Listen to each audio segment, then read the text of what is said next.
హైదరాబాద్ మైలార్దేవ్పల్లిలో నిన్న పెను ప్రమాదం తప్పింది. ఫైర్ సిబ్బంది అప్రమత్తతో 53 మంది అగ్ని ప్రమాదం నుంచి సేఫ్ గా బయటపడ్డారు. ఆదివారం బిల్డింగ్ లో మంటలు ఎగిసిపడ్డాయి. ఈ భవనంలో మొత్తం 12 కుటుంబాలు ఉన్నాయి.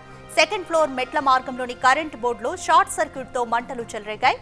చుట్టుపక్కలకు వ్యాపించడంతో 2-3 అంతస్తుల్లోని వారు టెర్రస్ పైకి పరుగులు తీశారు. వెంటనే అలర్ట్ అయిన ఫైర్ సిబ్బంది 3 ఫైర్ ఇంజన్లతో మంటలను కంట్రోల్ చేశారు. టెర్రస్ పై ఉన్న 53 మందిని సేఫ్ గా బయటకు దించారు. దాంతో అంతా ఊపిరి పీల్చుకున్నారు.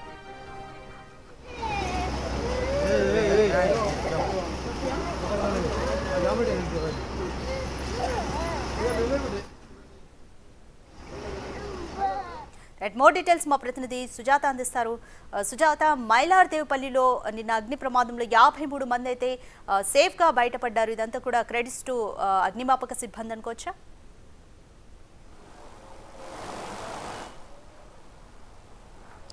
రాధిక, నిన్న తెల్లవారుజామున 6 గంటల ప్రాంతంలో మైలార్దేవ్పల్లి పరిధిలో ఒక బిల్డింగ్లో మంటలు చెలరేగాయి. ఫస్ట్ ఫ్లోర్లో మంటలు చెలరేగడము, మిగతా 3 ఫ్లోర్లకు వ్యాపించే లోపే అటు అగ్నిమాపక సిబ్బంది ఇక్కడికి చేరుకొని వెంటనే మంటల్ని కూడా అదుపు చేసింది. ప్రస్తుతం మనం బిల్డింగ్ని చూడొచ్చు.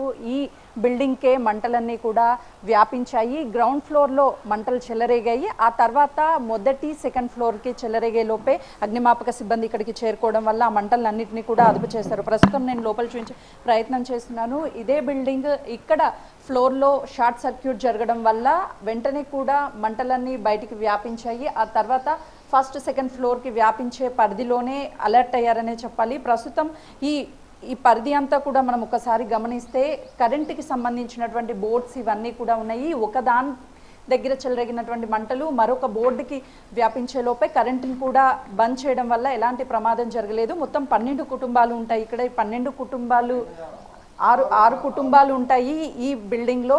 అయితే వాళ్ళందరినీ కూడా సేవ్ చేశారు. ప్రస్తుతం బిల్డింగ్ యజమాని ఉన్నారు. అసలు ఏం జరిగింది ఏంటి అని మాట్లాడదాం. ఏమైందండి? వోల్టేజ్ ఎక్కువ తక్కువ అయ్యి అది కరెంట్ షార్ట్ సర్క్యూట్ అయింది. అది యాక్చువల్లీ ఆడ మీటర్ మీద వైర్ వస్తుంది కదా, మేము ఇంతకుముందు కూడా అన్నాం వోల్టేజ్ ఎక్కువ తక్కువ అవుతుందని. కరెంట్ వాళ్ళు కూడా అన్నాం అదే ప్రాబ్లం చేస్తా అని చెప్పింది. ఇంతకుముందు బ్యాక్ సైడ్ కూడా అదే సేమ్ ప్రాబ్లం అయ్యి కాలిపోయింది. మొత్తం ఇల్లు కాలిపోయింది. వాళ్ళది కూడా మాది కూడా సేమ్ అట్లనే ప్రాబ్లం అయ్యి. ఎంతమంది ఉంటారు 6 కుటుంబాల్లో? 6 కుటుంబాల్లో 50 మెంబర్స్ ఉంటారు. వాళ్ళు ఆ టైంలో కిందకి వెళ్ళారా? ఎక్కడికి వెళ్ళారు? ఎవరు సేఫ్ చేశారు? బయట నేను అందరికీ చెప్పేసాం ఇట్లా షార్ట్ సర్క్యూట్ అవుతుందని. మేము అందరు బయట వచ్చేసినాం. దానివల్ల ఏం ప్రాబ్లం కాలే. మెయిన్లు బంద్ చేసేసాం స్విచ్లు అన్నీ. కరెంట్ వాళ్ళకి డిపార్ట్మెంట్కి చెప్తే కరెంట్ మొత్తం ఏరియాది బంద్ చేసినారు. బంద్ చేయగానే మొత్తం మనం నీళ్ళు కొడుతూనే ఉన్నాం. ఫైర్ ఇంజన్ వచ్చేసింది ఇమ్మీడియట్లీ. హెల్ప్ చేసి మొత్తం నీళ్ళు మొత్తం కాలిపోయిన దానికి నీళ్ళు కొట్టేసి మొత్తం ఆపేసినాం. ఫైర్ సిబ్బంది అధికారులు ఎంత టైంకి వచ్చారు? ఎంతమంది వచ్చారు? ఒక ½ అన్ అవర్లో వచ్చేసినారు. ఒక 12 మండలు ఉండే వాళ్ళు చేసినారు. అలా పిల్లలు ఉన్నారు ఈ బిల్డింగ్లో, వృద్ధులు కూడా ఉన్నారు. వాళ్ళందరినీ ఎలా సేఫ్ చేశారు? వాళ్ళు తీసుకొని వచ్చినారు. అది మొత్తం దుమ్ము ఉండే పైన మేమైతే పోలే. వాళ్ళందరూ తీసుకొని వచ్చి బయట పెట్టేసినారు. పిల్లలు హెల్ప్ చేసినారు. నిన్న ఫైర్ సిబ్బంది అధికారులు అప్రమత్తమయ్యి వెంటనే రావడం వల్ల ఎలాంటి ప్రమాదం జరగలేదు. వృద్ధులు పిల్లలందరినీ కూడా సేఫ్గా బయటికి తీసుకువెళ్లారు అని చెప్తున్నారు. అంటే కరెంట్ అనేది అప్ అండ్ డౌన్ అవడం వల్లనే ఈ ప్రమాదం జరిగినట్లుగా కూడా అటు బిల్డింగ్ అధికారులతో, బిల్డింగ్ షార్ట్ సర్క్యూట్ వల్లే ఇదంతా జరిగింది అని చెప్పేసి బిల్డింగ్ సంబంధించినటువంటి ఓనర్స్ చెప్తున్నారు. Thank you Sujatha.